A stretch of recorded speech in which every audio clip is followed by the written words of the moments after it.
Welcome to the Conscious Diva podcast. Joining me today is Mitch Horowitz, considered an iconic expert of esoteric spirituality and one of today's most literate voices of esoterica, mysticism, and the occult. Welcome, Mitch, and so good to see you, and thanks for being here. Great to be here. Wonderful to see you. Thank you. So I went down a bit of an unexpected Mitch rabbit hole. Initially, I had watched, when I reached out to you, I had watched the Kybalion, your film. Oh. Yeah, and which I stumbled upon a couple of months ago, actually on Amazon Prime. I realize it's in the top 10 for documentaries on Apple TV. Congratulations, that's fantastic. Yeah, it's amazing. And I had this sense that I just needed to speak to you about it. But then when I started to research the Kybalion, actually I shouldn't say research the Kybalion, research you, because I hadn't spoken to you in a while. I suddenly was like, oh my God, he's written so many more books. And oh my gosh, like what I thought I initially was going to talk to you about, I suddenly was like, oh my God, there's all this, there's this. Oh my gosh. So I had to go and buy, I bought The Miracle Habits. I also bought Manifesting Miracles by Neville Goddard. Actually, a very good book. Yeah, and I was like that edition. Yeah, I was like, okay, so I'm just going to start there. But first off, let's just come back to the film, The Kybalion, and I'm just going to have you explain what this is. Sure. The Kybalion was a book published in the United States in 1908. It was bylined to a mysterious three initiates. The actual author was a brilliant and prodigious New Thought philosopher and lawyer named William Walker Atkinson, who lived for a period of time in Chicago, where he maintained his publishing company and wrote under many different pseudonyms, including Yogi Rama Sharka, Theron Q. Dumont, and my favorite, Magus Incognito. And the fact is, he was a remarkably productive man with a very deeply penetrating mind, and in the Kybalion, he basically assembled a blueprint of some of the psycho-spiritual principles that you'll find in Hermeticism, a late ancient Greek Egyptian philosophy, and he added to these ideas, augmented these ideas with some modern concepts emerging from transcendental religion, autosuggestion, and new thought, or mind causation. And so in the Kybalion, he created what became probably one of the most popular underground books in history. It's very widely read today. It was a book that years ago I had dismissed as maybe being a contemporary work of new thought, sort of dressed up in ancient Egyptian garb, but I came to feel that I was wrong, that I actually had overlooked the fact that he created in this novel popularization of Hermeticism a compelling document in its own right, at least in terms of my own search and that of many other people. Okay, so he was the one who wrote down the 7 principles, essentially. He took the Hermetic principles and went, okay, these are the 7. Can you just briefly touch on those 7 principles? Sure, and he had inspiration for those 7 principles in the work of other people, including the occultist Anna Kingsford, and he was dipping into other occult figures of the day, including Victorian translations. But the book is his brainchild. The 7 principles are, very quickly, number 1 is mentalism, that we live in a mental universe that's ultimately anchored in intellect and perception. Vibration, that all things are in vibration. Rhythm, that everything moves back and forth in a rhythmical fashion, going from, we might say, the gross to the fine, or the high vibratory to the low vibratory. Polarity, all things are made up of opposites.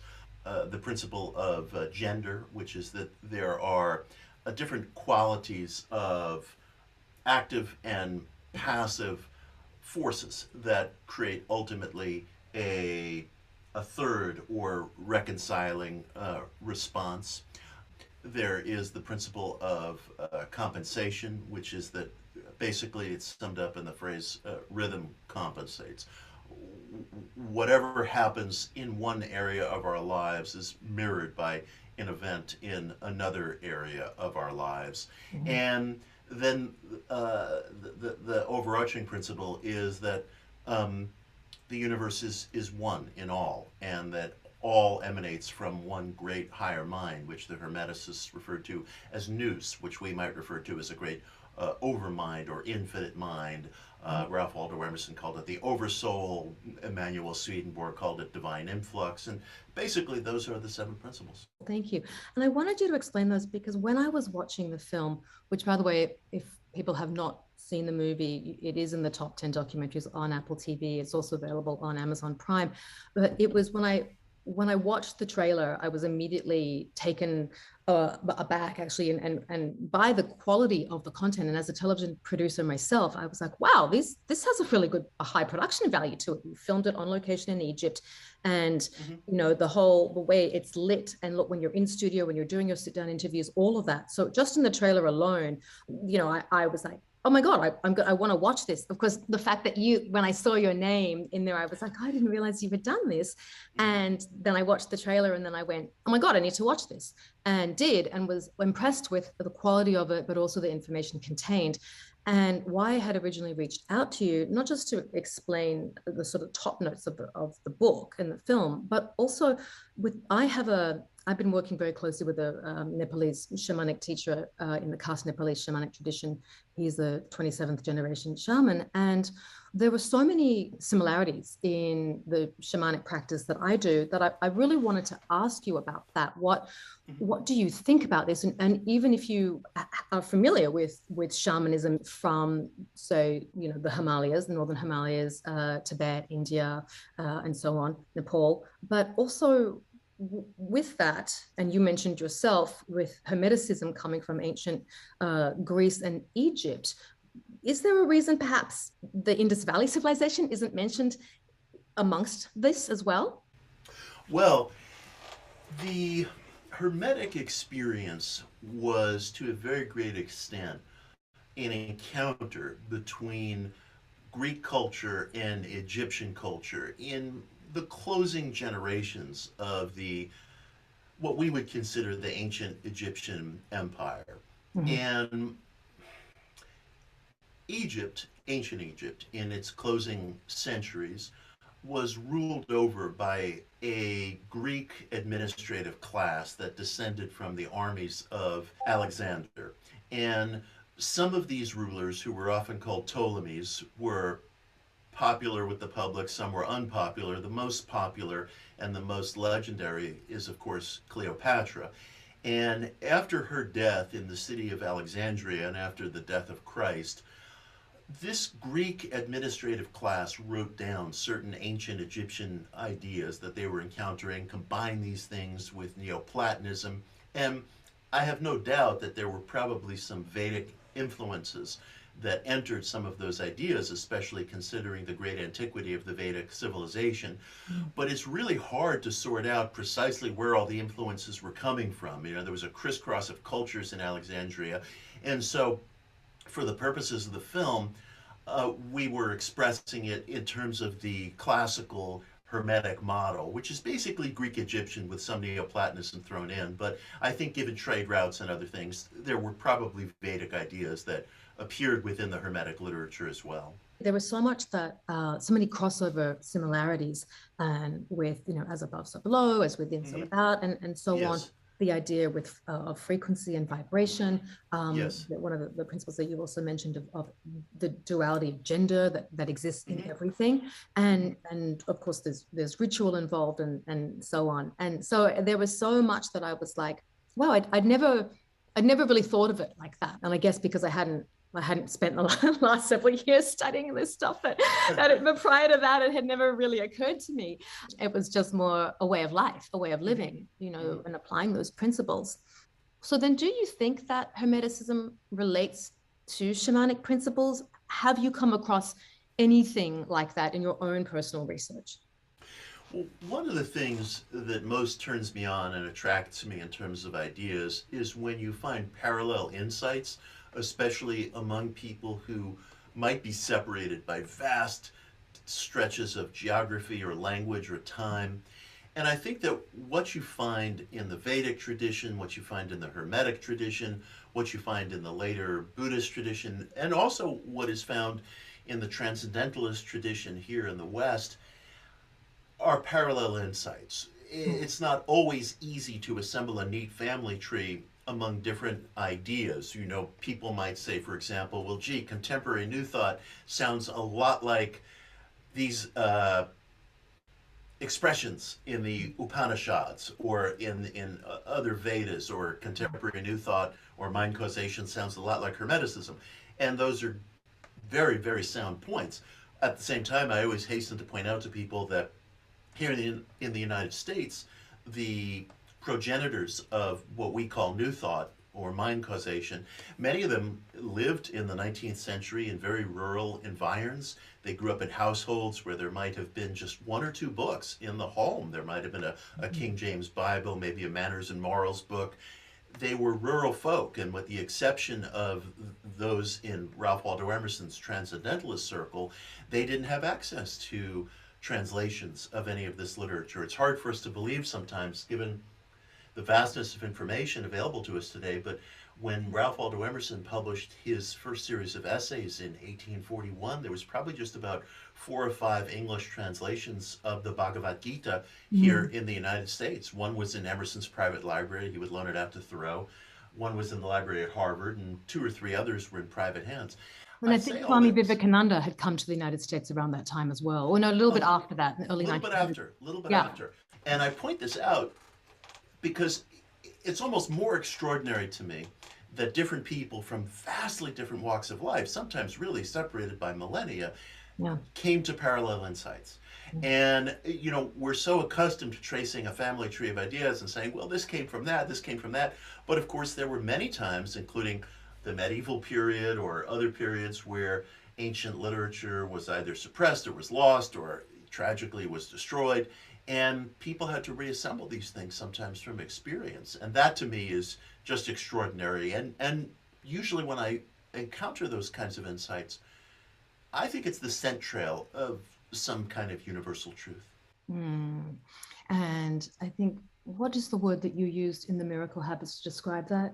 You call it, is it a universal intelligence you describe it as? Oh, well, there's probably different ways I refer to it. I mean, I'll speak of parallel insights, or I'll speak of nous, which is a Hermetic term for a higher intellect or a higher mind, an oversoul, something of that nature. Yeah, I think you have that whole chapter, don't you? The way you call, oh no, it's infinite intelligence. It's actually a chapter, a hard won faith, infinite intelligence. So that's almost what it's like, a shared consciousness. Yeah, and it's fascinating, and it's affirming to think that people separated by such vast circumstances can come to very similar ideas. Yeah. And so the other thing that, you know, when I was, and as I said earlier, I went down this Mitch rabbit hole, you know, looking at all your books, I came to realize through all of your vast research, you started as an occult expert, or an expert, somebody that had a very big interest in the occult. And through all of the information you took on, almost like what you just described, you have adapted that into your own manifestation and transformation books, like a teacher of this wisdom to help transform people. Would I be wrong in thinking this? Well, I appreciate that enormously. I see myself as a seeker. I always frame myself as a seeker. I never think of myself as a teacher or a life coach or anything of that nature. I'm just a seeker, and my gut instinct is that no life is exceptional, that we all have great commonalities, and so I assume that what I experience is not exclusive to my background or experiences, that there's some commonality. I can't imagine my life is exceptional. So as a seeker, I make an effort to share these things. Yeah, and I think it's great. I mean, so I told you I bought the Miracle Habits. I was really curious to see what, I didn't have enough time to read a whole bunch. I only had a few weeks. So I was like, which book should I pick? Oh my God, I had a couple of your earlier books, but they're not what you're currently writing about. Mm-hmm. And so I was like, oh, okay. Miracle Habits it's part 2 to your other book. So the Miracle Club. So I thought, all right, I'll get that one. And I just talk about this a little bit, because I feel like, not that I've read and you've got 2 more coming out, 2 more books that are also in a similar transformative vein, or manifestation topics, but explain, how did you arrive at these habits? You know, how did you come up with your own habits based on your own experiences and your own practices? And it's 12 habits, right? Well, I wrote the Miracle Club, and that was in 2018, and that was an exciting experience for me because that was the first explicitly practical book that I had ever written. And it was a publisher, a man named Gilles Dana, who is a close friend of mine, who suggested to me a book called The Miracle Habits, and he just kind of threw the doors open and said, use whatever number you want, use whatever approach you want, just make it integral, make it truthful. And so I just dove into it. He sort of issued a challenge to me one day, and I adopted the challenge and asked myself, what are things that the individual can do in a very hands-on way that you can really wrap your arms around, something that it's possible for everyone in almost every circumstance of life to do, that I think can cultivate self-agency. Yeah, cool. And they're really straightforward practices. It's not, there's nothing airy fairy or difficult, and it doesn't involve setting up an altar or acquiring complicated items. You can just do it on your own. You know? Yes. Yeah, and anywhere that you happen to be, for that 10-day period, I guess, if you were going to be doing and I'm specifically referencing. Oh, yes. That's the 10-day miracle challenge, which people write to me about that all the time. I actually devised that when I was in Boulder, and I was shooting something as part of both of our former incarnations. I remember I woke up one morning and I was hungover, I was depressed, it was snowing outside, and there was an issue that I was facing in life that was really weighing on me. And I opened up my email and I had gotten a message from a complete stranger, and she was saying to me that she was in difficult and desperate circumstances and she needed a change in her life in a very imminent way. And I said, well, look, I'm feeling rather like shit this morning myself. So why don't this stranger and I just work together? And I devised this exercise of focusing on a desire without any rules or parameters or do's and don'ts for a strict period of 10 days, which I think is just enough time for something to happen in life. And so I encouraged my interlocutor, this stranger, to write down what she needed to make this box, this grid of 10 boxes. I did the same thing. And it's a practice I've worked with intermittently ever since. And I hear from a great number of people telling me that it's made a tremendous difference in their lives, which is very gratifying. Yeah, cool. I actually tried that myself. I have one box left. Tomorrow's the last day. And in that time, and I wrote my sentence. So our son, he's going to start college in September. And I was like, it was like a simple sentence around for the greater good of him, essentially. And stuff started coming in, like within the third day. We started receiving sums of money. How wonderful. Which felt like out of thin air. I mean, they were in the process of coming to us, but I feel like it was accelerated. And I told my husband this, and I said, I don't know if it's because I did this puzzle type thing that Mitch recommended or came up with on his own in his book, or what. But, is it a coincidence that it came a lot faster than we were expecting? I don't know, but it's worth, it's worth pondering. Yes. There's always a very interesting interplay of factors in our world, and we experience many different laws and forces, and things that reach us very frequently reach us through some sort of established channels. But I think that at this point in the 21st century, whether a person is a seeker or whether a person is more dedicated to more materialist psychological approach, either way, I would not discount the extra physical possibilities of cognition. I do believe that our minds, and I think we've seen so much over the past 150 years, we'll say, in the sciences, but more so across millennia in the testimony of seekers, which I take seriously.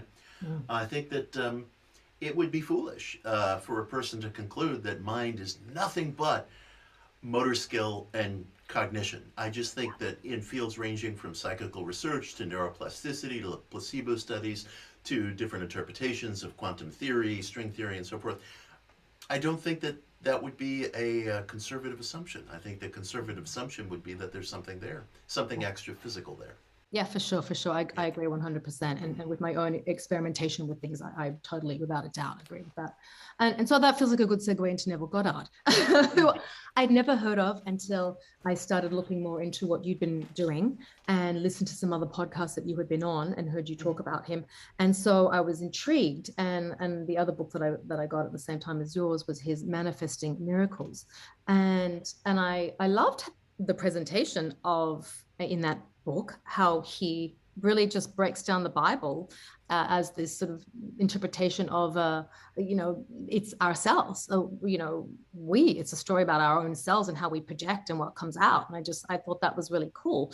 Can you just explain a little bit about this? And I have a question about him as well, but talk about who Neville is quickly and how he inspired you on your path. Sure. Neville was a British Barbadian mystic. He was born in 1905, came to the United States to study theater at age 17. Nowadays, we worry about getting kids out of the house, by age 30. This was a kid who crossed an ocean at age 17, and he was just a remarkable figure. And he got very deeply interested in idealist transcendentalist philosophy, and he crafted his own truly unique outlook, which is basically that the human imagination is the figure of God as referenced in Scripture, and that everything that you read in Scripture is a symbolical representation of the outpicturing abilities of your own psyche. And so Neville wrote about 10 books, gave literally thousands of lectures, in which every time he expressed this, he did so in a way that it sounded fresh and new and so filled with possibility that your world is as you are. And he took this extremist, idealist outlook on life. And I tell you, I suppose the thing that attracted me to Neville, that continues to attract me to Neville, he died in 1972, is that every time he expressed this thesis that your imagination is the ultimate source of all creation, every time he expressed it, he did so in a way that was overwhelmingly persuasive, fresh, vibrant, hopeful. He made the listener or the reader feel as if they were encountering his thesis for the very first time. And there's so few writers capable of doing that. I would say Ralph Waldo Emerson was capable of that, Krishnamurti was capable of that, but there are just so few writers who essentially express the same thesis over and over, but it sounds fresh and just so pregnant with possibility each time. Neville was one of those few. It's so interesting because when you, and the first sentence out of your mouth is, he was a mystic. And it made me really think about his upbringing. I mean, I went and read about him and did a little bit of personal research on him. I was curious about him being from Barbados, and as you know, he was born there. And then it made me think about my own upbringing. And I lived in Bangkok, Thailand as a child. And I wondered, and I don't know if you've come across this in the extensive work that you've done, and I know you wrote a book about him called The Magician of the Beautiful, an introduction to Neville Goddard. I have not yet read that book, so I don't know if this is in there, but I wondered, based on my own personal experience, when I lived in Bangkok, I moved there as a very young child. I was like 3 or 4. And I was very open and still am, and have had a very strong connection to spirit and the unseen world my whole life. And so, and I'm writing a memoir about my life experiences. And I realized that if I hadn't been living in a culture that supported the world of spirit and recognized and respected the world of spirit as very much real and tangible, and grew up in that environment as opposed to living in the West, I could have quite easily been considered having an overactive imagination, or there was something wrong with me or whatever. But because I was blessed to be living in an environment from a very young age and for several years where talking about spirits, talking about things that I saw and witnessing other people in across all of Southeast Asia, really, I really thought about Neville and wondered perhaps that, because I also read that he had been exposed with his siblings on a beach to a Caribbean mystic, and wondered if that might have been an Obaya, the gentleman that he encountered. And I wondered if perhaps as a young child he had learned techniques from the Abaya, and being West African, enslaved West African, people that brought their culture, their practices with them to the British West Indies. And then I wondered if that later on in his life, that connection came full circle when he met his own West African teacher. As you well know, Ethiopia is in West Africa. So I wondered if there was a connection or a thread there that connected him through his whole life, that actually opened him up from a very young age. Well, it's a very interesting question. I remember when I first started writing about Neville in 2005, his books were just barely in print. They were published in a almost pamphlet-like way. There was no image of him, no photograph of him, and he was a mysterious figure, not a well-known figure. And I remember at the time, many people thinking that he was a man of African descent himself, rather than an Anglican Barbadian. Because of the way he's the tone of his work. Well, it was known that he was from Barbados, and I suppose people just jumped to the assumption that he was an African Barbadian, and he was just not a known figure, nothing like he is today, where you put the name Neville Goddard into Google and you literally will not know where to start. I mean, you'll get millions and millions and yeah, there millions was a of lot. hits. Yeah, Quite a bit. I had to really discern what was the right thing to read. Yeah, and not only was it, I mean, obviously digital culture was in its relative infancy in 2005, but nonetheless, he just wasn't out there. He wasn't known. And so people also must have picked up from his work, as you're expressing, perhaps a kind of thread, and a sense of a continuum between the individual and the unseen world.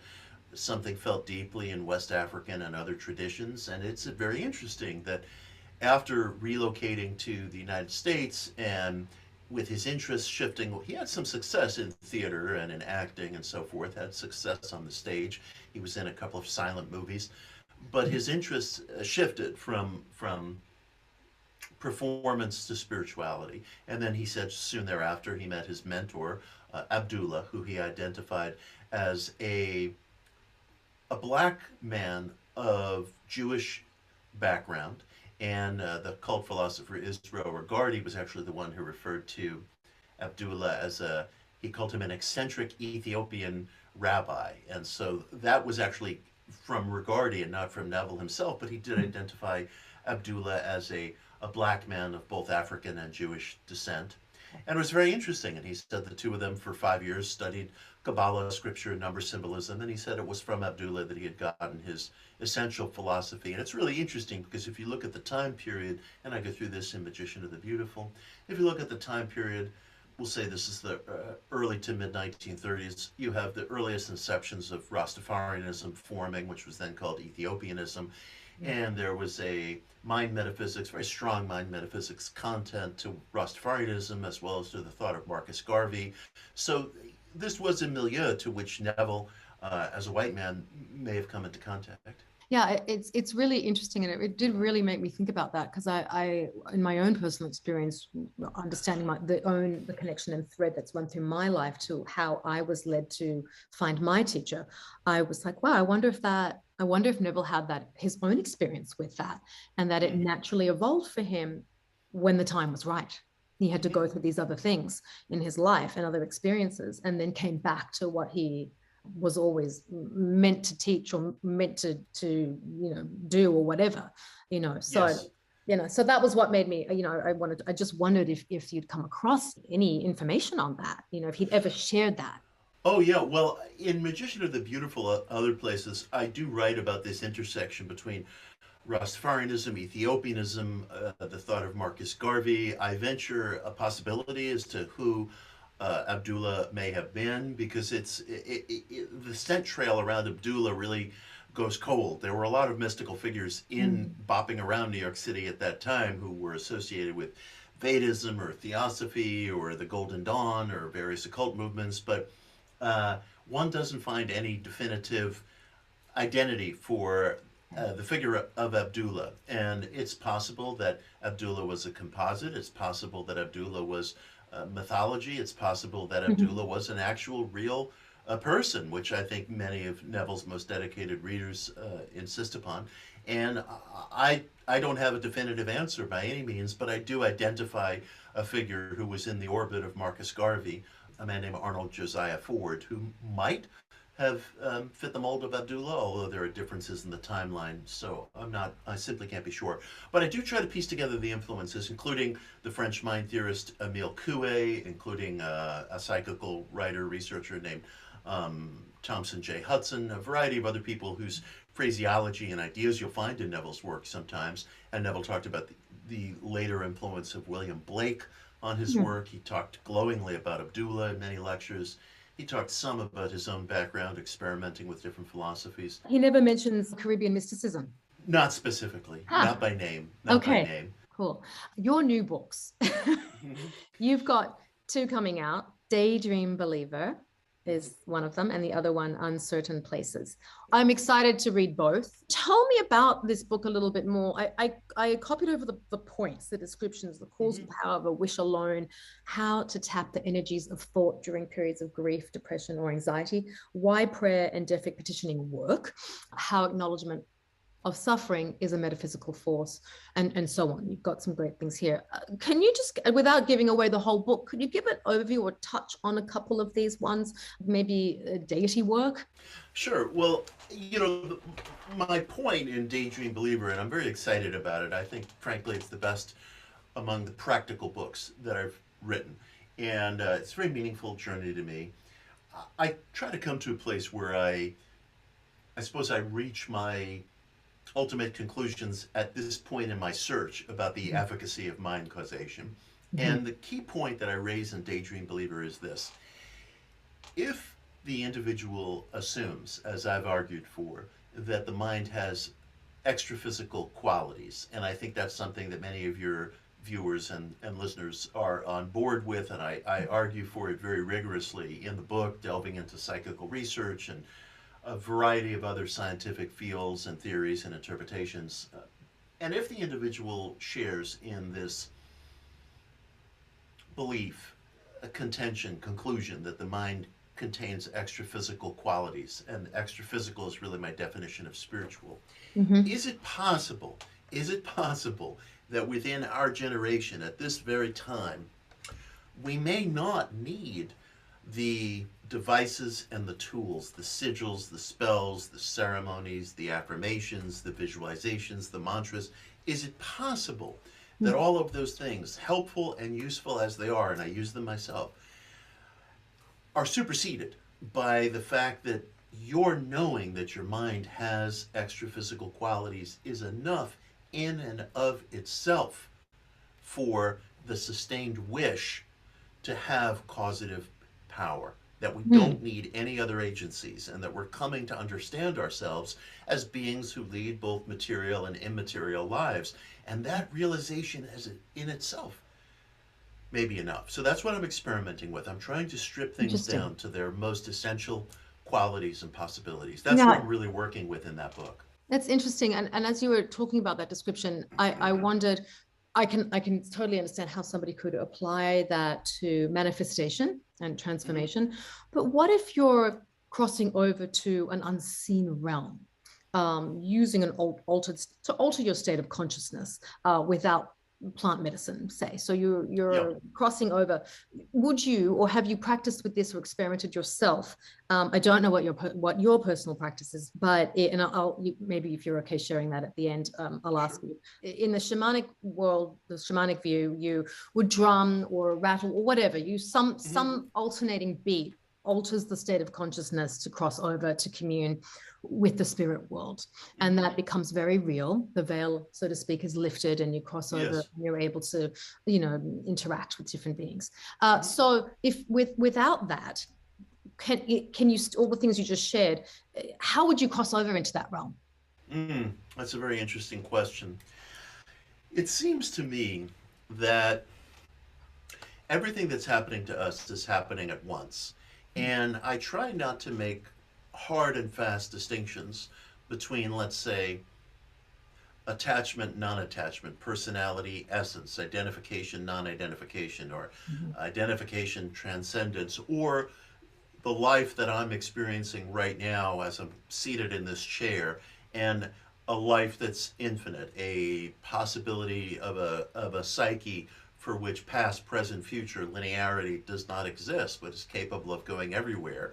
And insights, experiences, possibilities may be available to the individual at all times, although there's a lot that interrupts that. There And are, to some people it is. I mean, some people to are some people it so, is. I mean, they can totally see that altered state all of the time. You know, they can Yes, see spirits, they can see, you know, inanimate, the spirit of the trees if they're in a forest. They really can. yes, yes. I do not. I experience a lot. It gets in the way of the circuits for me that maybe jam certain signals. I'm taking in so much stuff all the time. But in the book, I do offer exercises and possibilities, which I use myself, of going into a meditative or hypnagogic state where the signal, or let's say the outside Mm. static, gets way tuned down. I also believe in using a plant medicine or entheogens or whatever term one likes to help abet that state. I think everything can help abet that state. I think physical exhaustion, physical ecstasy, dreamlike states, meditative states, the ingestion of plant medicines or entheogens or what have you, I think can aid those states Also, using these things. reading Miracle Habits will also give you crazy dreams. Oh, I'm glad to hear that. Really, every night. I'm sorry to interrupt and you know digress Oh, for a I'm minute, glad to hear it. but it's Please. true. I was reading it, you know, I'd pick it up and read it at night, and I actually had to stop and read it in the day because I was like, oh, I don't want to have crazy dreams. I just Oh, wow. I need to have a good night's sleep tonight. I've got a lot on time. I'm glad to hear that. I get Yeah, too close to it, and that's funny. I'm very informed to hear that experience. That's great. Yeah, yeah. So sorry about that. Yeah. Not at all. No, that was it. Yeah. But no, so you have other points. I mean, the causal power of a wish alone. What does that mean? Well, it's sort of what I've been referencing. I think that it is. It seems to me that every prayer, ceremony, piece of spell work, whatever one practices, whatever one calls it, is oriented towards the heightening of one's psychical agencies, the ability to translate the image of your desire into some concretized form in the world, including prayer, including prayer. We say thy will be done. I think we really mean my will be done, hoping that it comports with some higher principle.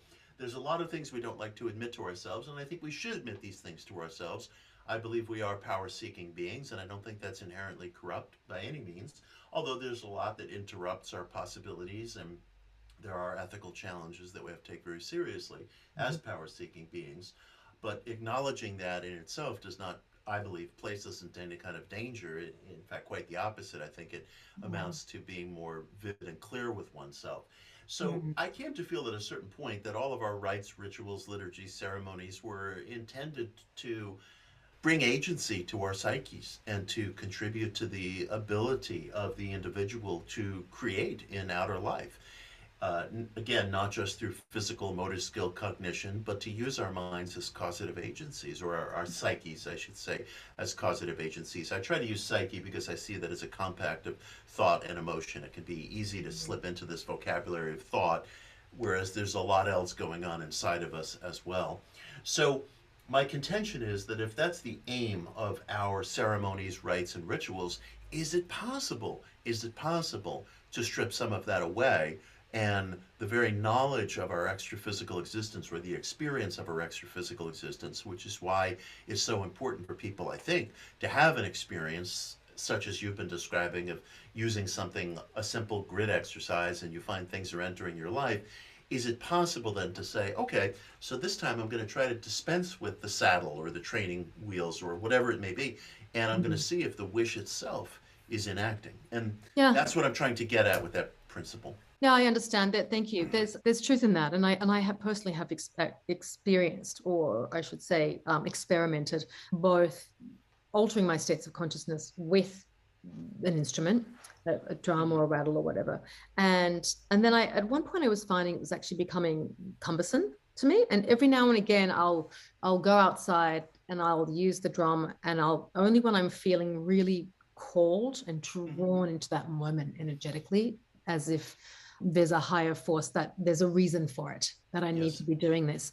And then I don't want to say I've stopped, but I'm not utilizing the rhythm as I was before to alter my states of consciousness, because I did find, and I do still chant the name of the specific deity, but I find that now that I've been doing it for quite some time, the level of intensity that used to be required to activate, I no longer need to be doing quite so much, in other words. And now I can do a simple offering, or take some oranges out into my forest and offer those, and it almost, a similar effect will almost take place. So it's been interesting just seeing how often is this, and it is a daily practice for me anyway. So it's interesting just to see that. And so you mentioned, plant medicine. So, and tell me, what is your practice and what do you do? And do you use plant medicine yourself?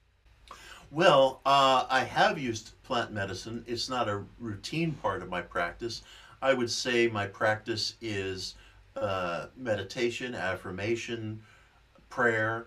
I write in the Miracle Habits and other places about this state of hypnagogia, which is the deeply relaxed state that all of us enter in just as we're drifting to sleep at night and as we're coming to in the morning.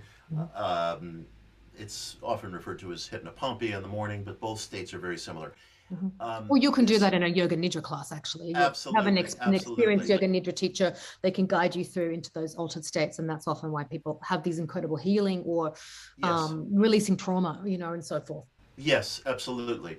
And I talk in terms of the sleep states because it's something that we all experience twice a day, almost no matter what, unless we're chronic insomniacs. And that's a serious issue. But generally speaking, if one's sleep cycles are pretty regular, we experience it. That seems to me, and I read about this extensively in Daydream Believer, that's prime time for psychical activity. That's an extraordinary period of time, which in last studies. Sorry to interrupt you, but how did you train yourself then? Especially, it's easier to do as you drift off to sleep at night because you can consciously be aware. But when you're waking up, how have you been able to make that a practice without having an alarm and waking up and being jolted out of sleep, say? Oh, sure. I work with the methods of Émile Coué, a French mind theorist who coined the mantra, day by day, in every way I'm getting better and better. And Coué had many, many thousands of fans and also large numbers of detractors who felt his theories and ideas were simplistic. And whenever anybody tells me something is simplistic, that's exactly where I start digging, because I'm very, very interested in simple ideas. I place a great deal of stock in simple ideas as relates to the individual, as relates to personal practice and development, because a great deal of the trigger behind these things is passion and dedication. And it's not a question of complexity or simplicity in method. It's a question of dedication on the part of the individual. I think there's an Arab proverb that goes, the way bread smells depends on how hungry you are. And that to me is the key. If there's a secret key to every program of self-development, it's that. It's how hungry are you, really? And so I started with Coué's ideas, and I found that Coué instinctively, before the term hypnagogia was even coined, Coué instinctively, or was affirmed by modern neuroscience, Coué prescribed using his mantras in that way, and I began to develop that, work with that, expand on that, and I came to feel that that's an extremely powerful and simple practice. So that's one of my practices. Okay, thank you for sharing that. Interesting. And is that how you came up with the title of the book, Daydream Believer? I realize it's a monkey song, but... No, I have to attribute that entirely to the monkeys. But as I write about in the book, I've had a lot of really strange intersections with the monkeys, and I've met two of them. I wish they were all still living, but only one, Mickey Dolenz, who I met in Kansas City, is still living. But I've had a lot of interesting encounters with the monkeys, and the song Daydream Believer is a very bittersweet song. And as I write in the book, if you're looking for a path of Edenic monotony, this is not the book for you. There's a bittersweetness to the book as well. Knowledge and power can be extraordinary and wonderful, and can also be painful as well. The pathos of life does not disappear because one realizes one's extra physical possibilities. That pathos comes with us, and we have to learn to accept that as well. So I purposely chose the title for that reason, and I write about that the book. Okay, so your next book that is also coming out later, Right. Uncertain Places. When is that one coming out? That's coming out of the month of October, Ah, and that is a collection of my essays on occult and metaphysical topics. That's a really special book to me because it's both practical and historical. So in that book, I return to my roots as a historian. There's a lot of social criticism. There's a lot of history in that book, but there's also a great deal that's practical, apropos of what we're discussing right now. So that book is a really full journey through what I've been working on over, say, the past decade or so. amazing. Well, cool. And you know what was interesting when I read the description of that book, a sentence just jumped out at me, and that was debunks famous pseudo-skeptics such as the Amazing Randi. Yes. So tell me about that. How are you debunking the debunker? Well, that's very interesting. That's in reference to he died in the fall of 2020, and he was a famous stage magician and supposed debunker of psychical claims, and I think he caught a lot of he certainly caught some fraudulent fish, and he also farmed a lot of fraudulent fish himself with his claims that were frequently hollow, inaccurate, incorrect, and sometimes outright fraudulent themselves. He would disparage ESP research and such in ways that were plainly and literally identifiable as dishonest. And I'm profoundly critical of the man. I didn't know him personally. If I knew him personally, I might have liked him on a personal level. I don't have enormous differences politically, socially, or in lifestyle with many of the skeptics, but I have one, and that is that I would infinitely rather lose an argument than flip over the chessboard when things are not going my way in a debate. And I take ESP research very seriously, and James did not take ESP research seriously. James saw ESP research as a target at which to direct an arrow, and he would direct that arrow blindfolded or not, accurate or not, truth-telling or not. And it speaks to something in our era that skepticism itself employs duplicitous means to argue on behalf of rationality. Yeah. So I wrote about him amidst a flood of heroizing and I think uncritical obituaries. By uncritical, I mean undiscerning, lacking in perspective, lacking in fullness. And I wrote a very negative piece about him called The Man Who Destroyed Skepticism. I stand by every word of it, and that appears in Uncertain Places. Yeah, well, thank you for that. And I'm glad that you did mention him, because I also felt that he was doing a lot of unnecessary, in quotes, debunking. And the first time I mean, I didn't know his name. I was familiar with his image, because he has this sort of iconic, he almost looks like an old wizard, but he's not. He cultivated right? that. You know, he was a stage performer. Yeah, I knew that. Yeah, I knew he was a media stage performer. Genius in his way. But what I remembered him for is trying to debunk Uri Geller from, bending spoons. And I can't even recall why I remember this. It's so weird. But I was working at Inside Edition. Oh God, this is over 20 years ago. And it was actually my first job in television in New York City. We were doing something ridiculous, and I was asked to book him for something. And I was like, who? Who's the Amazing Randi? I had no idea. He'd come from Sydney, from Australia. I had no idea who he was. And then I looked him up and I was like, oh, it's this guy. And then I remembered, oh, there must have been something in the 80s on TV where he was claiming that Uri Geller really didn't have the power to bend. They were at loggerheads, those two. Yeah. Yeah, for sure. And I know there was like a legal battle that went on for a long time and all this sort of stuff. And so I was like, oh my God. But throughout my life, I've often thought, what are they debunking? This person has, I know what they're trying to dissemble, but it's like, why are they making this their life's passion instead of embracing? Because there is so much to the unknown. You and absolutely. I both experience it personally. Yeah. We know a lot of other people that very much practice and are in this realm. And it's like, what for? What right. for? What are you doing this for? You're actually causing harm. Yes, I agree. I read about this in great detail in Daydream Believer, actually, because I have a chapter in that book which delves into the development of parapsychology as a science, and there's so much there that's important and necessary.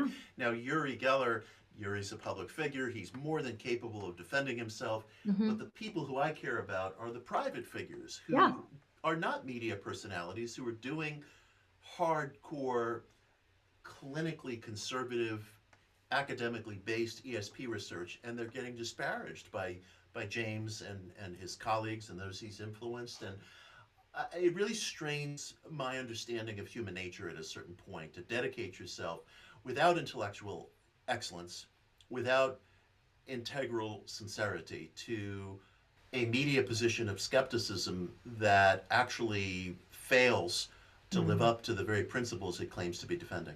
So the subject of ESP is interesting, and those three letters when we see them written. For me, I always go into this 70s, 80s place. I'm like, ESP, people are still calling it ESP. Is totally what it is. It is extrasensory perception. I hang on to the old terms. Yeah. But it's like, do people realize that, or do you think, as an acronym, there's an identity around that, perhaps a negative, identity around the three letters ESP? Because when you say it as extrasensory perception, there's more validity to the full three words spoken, because you can understand what that goes beyond the five senses. There's no question there is a stigma around that. I said five senses. No, that's fine. I hang on to terms that have a stigma around them, occult being one of them, New Age being one of them, and others, because I don't want a term to be defined strictly by its detractors. And the term ESP was popularized by one of my intellectual heroes, J.B. Rhine, in the early 1930s. He opened the parapsychology lab at Duke University.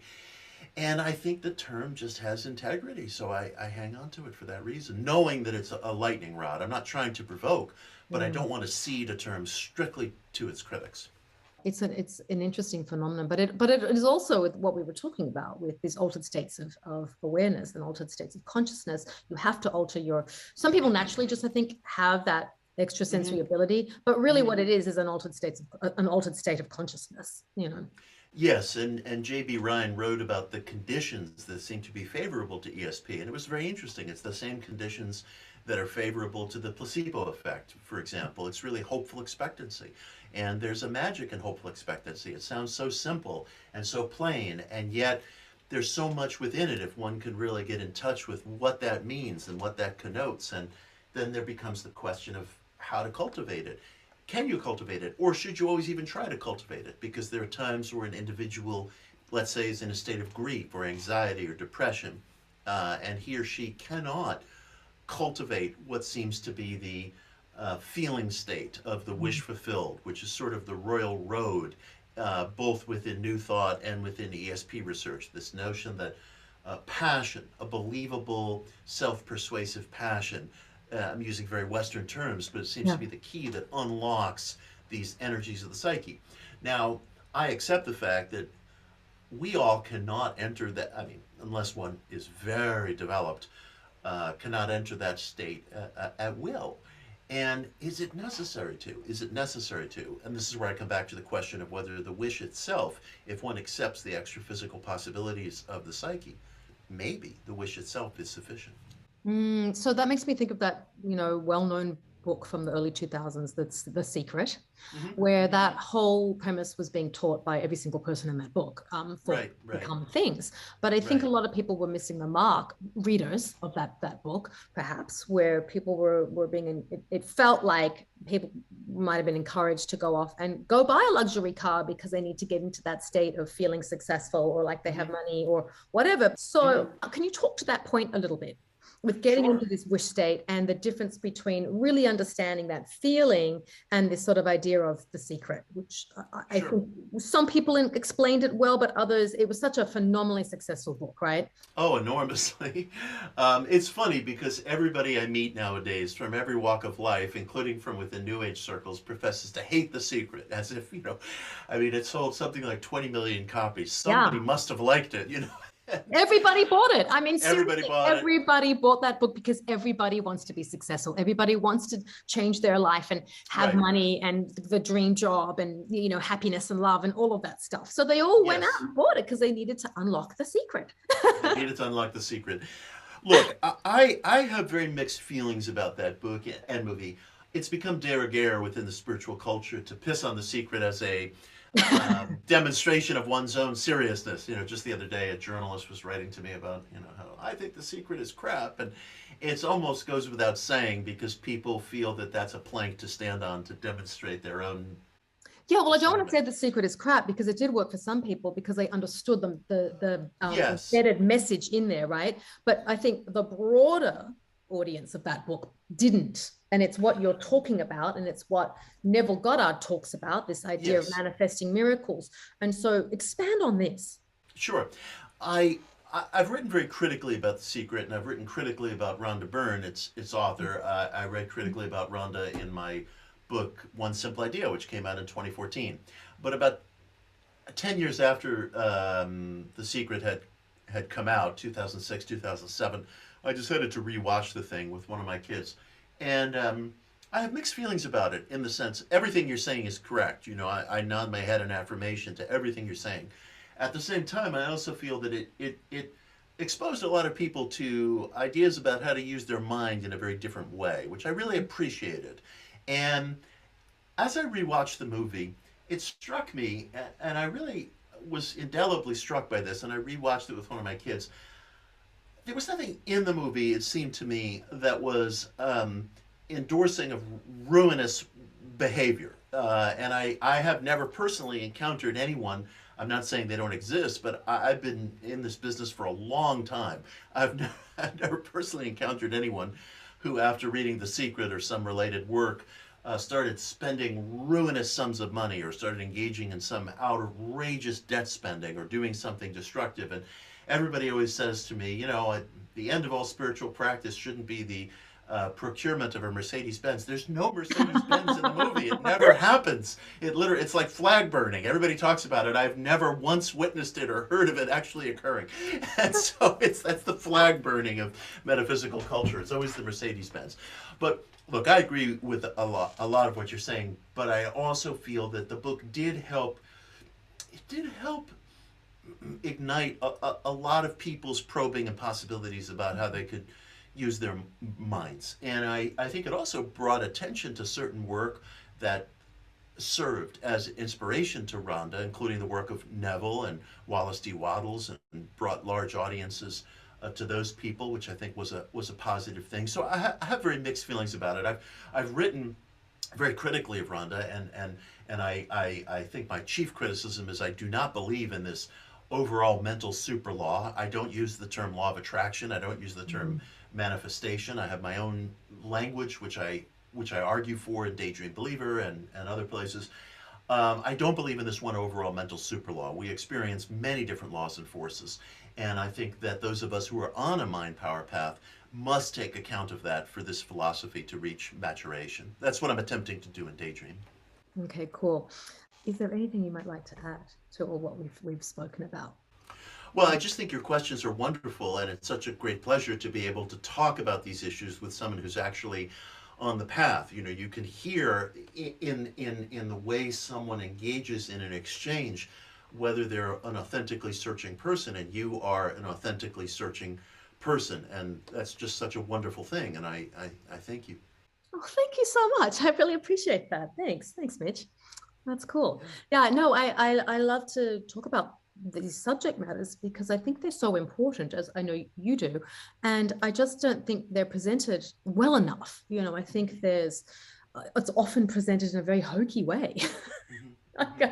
Or everyone thinks it's kind of woo-woo and like it's not real, or these things don't exist and stuff. And in my own experience throughout my entire life, I know that without a shadow of doubt that utilizing all that we have access to can only enhance one's life for the better and help in moments of extreme suffering or whatever comes up in your life, be it a personal crisis or whatever it is, a moment of financial loss, or a significant illness or job loss, or whatever it is, to be able to draw from these tools from the unseen world to be supported from, they really do work, and you can really project as you're teaching and writing about, and they really can make us live the life we want. And I just think more people need to understand that we just live in this realm of having our phones take everything away from us. Yes. You know, so much that magnetism, that energetic pull, you can feel it just literally draws your own essence out of you. Yes. Yeah, I think that's well put. We live in many different worlds. We owe things to different worlds, and I want people to feel a sense of expansion with regard to the tools that are available to them. Yeah. Well, thank you so much. This is Pleasure. awesome. Thank you. Yeah, Thank you. great. Yeah, can't wait to read your other two books. Yeah. Thank you. So if you want to find out more about Mitch, you can go to his website, mitchhorowitz.com, and that is spelled Mitch, Horowitz, Horowitz, mitchhorowitz.com. And you can also go to the film's website, the Kybalion, and that is sorry, I was going to say that was thekybalion.com. It's not. It's www.kybalionfilm.com, and that is spelled Kybalion film.com, and of course also on Instagram. So thank you so much. And do you have any courses or anything? I saw you online, you've got like something with the Theosophical Society, and was that old, or have you got other things coming up? Oh, well, I've done a couple of live courses recently with the Theosophical Society, Modern Occultism and Practical Magic, and they're both available on demand on Vimeo. And I'm doing a new course in the month of August called Daydream Believer, which deals specifically with mind metaphysics. Yeah, cool. All right. Well, that's awesome. Well, thank you. Pleasure. So much. Really enjoyed it. Thank you.